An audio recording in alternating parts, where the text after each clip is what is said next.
जी गुजर गए थे। मैं महादेव की बहुत भक्ति करता हूँ। मुझे 6 महीने पहले सपने में नागा साधु आए और एक जन बोला कि मैंने बोला तुम मेरे पिता बन जाओ, तो कहते हैं कि खंडोबा मंदिरा पूना, मैं तो आ जाऊंगा, क्या तू मुझे संभाल पाएगा? तो प्रभु इस स्वप्न का क्या अर्थ है? देखो, भगवान मंगलमय अपने शरणागतों के अंदर आते हैं स्वप्न जैसे। कोई भागवती, कोई इनका कोई अर्थ नहीं है। आप समझो, जब जगत स्वप्नमय है तो स्वप्न है ही। ये जगत भी भगवत स्वरूप है। पर इसका देखो भगवान शिव क्या कह रहे हैं, उमा कहूं मैं अनुभव अपना, सत हरि भजन जगत सब सपना।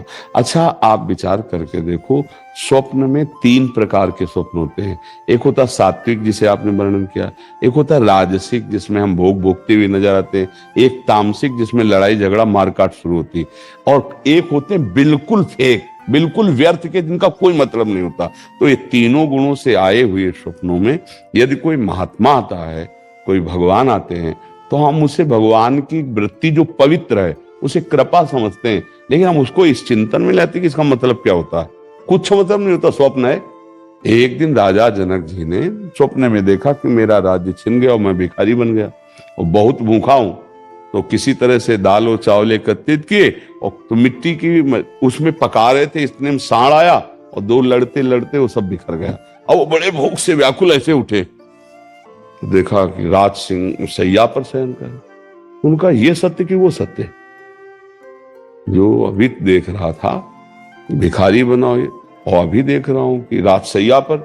तो सभा में जाके पूछा ये सत्य कि वो सत्य, कोई उत्तर नहीं दे पा रहा था। तो अष्टावक्र जी हैं, वो बहुत बड़ा प्रसंग, लेकिन सारा वो सीधे बोले ना ये सत्य ना वो सत्य। समझ रहे हो, ये भी असत्य है और वो भी असत्य है। इसलिए नाम जप करो, इनका कोई मतलब नहीं है। संत महात्मा भगवान आवे दर्शन दे, ये हमारे सात्विक भावों का फल है जो हम गिरिराज जी में रह रहे हैं, जो हम भगवान की आराधना कर रहे हैं। तो इससे सब आएंगे, इसका कोई पॉजिटिव या निगेटिव कोई इसका अर्थ नहीं।